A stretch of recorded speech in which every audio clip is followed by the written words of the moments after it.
It was late, just past midnight, when I found myself downstairs, folding laundry under the soft hum of the washing machine. Mark had gone to bed hours earlier, and the house felt wrapped in that peculiar kind of silence that only visits when everyone else is asleep. Folding clothes had become my ritual, a small, quiet act of control in a world that often felt unpredictable. But that night, my hands were heavy, my thoughts distant. I gathered a stack of clean shirts and started up the stairs, half asleep, half thinking. I reached for what I thought was the guest room door and pushed it open quietly. But it wasn't the guest room. It was Liam's. He was sitting on the edge of his bed, shoulders hunched, the dim lamplight drawing shadows across his face. My stepson, 19, thoughtful, trying to understand a world that often gave more questions than answers. His hands trembled as he stared at something on the floor. That's when I saw them. A bundle of old letters, yellowed and tied with a ribbon I knew too well. My mother's ribbon. My heart lurched. Those letters had been locked away, hidden in a box at the back of my closet. Pieces of her I had never been ready to share.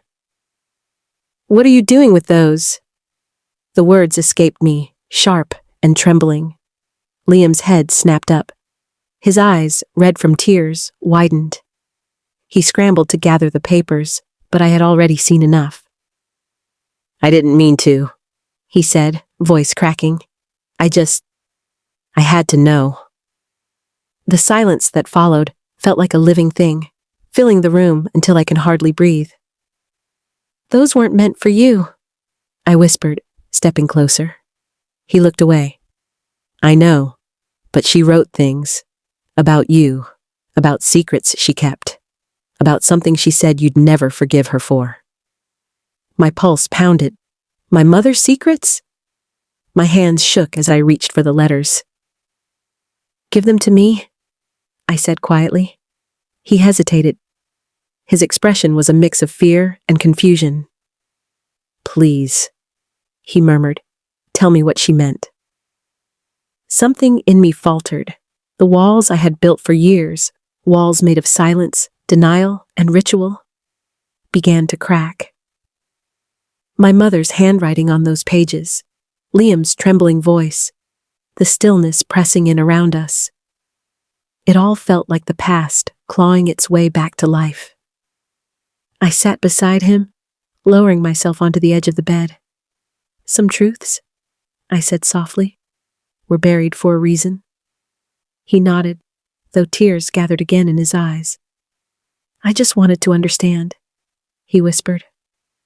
I looked at him, this young man caught between who he was and who he feared becoming. And for the first time, I saw the weight he carried. Not curiosity, but grief. Not rebellion, but a need to belong. That night, long after Mark had gone out with friends, the house fell into an almost unbearable quiet. I stood in the hallway, staring at Liam's closed door. Every part of me wanted to leave it shut, but something deeper, a mix of guilt and unfinished mourning, pulled me back. He looked up when I entered, his expression uncertain but kind. We didn't speak at first. We just sat there, side by side, as rain began to fall outside. The sound of it filled the silence between us. "I can't stop thinking about what I read," he said finally, "about what it means." "Neither can I admitted. He took a deep breath, steadying himself. "Whatever it was she was hiding, it's still here, isn't it, in this house?" His words sent a chill through me. He wasn't wrong. Some ghosts never leave. They just learn to hide in the walls. The next morning, I tried to move through the day as if nothing had changed. I made coffee, wiped counters, folded towels. But the letters sat in the back of my mind, whispering.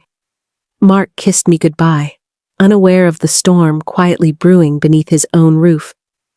Then one rainy Thursday, everything began to unravel.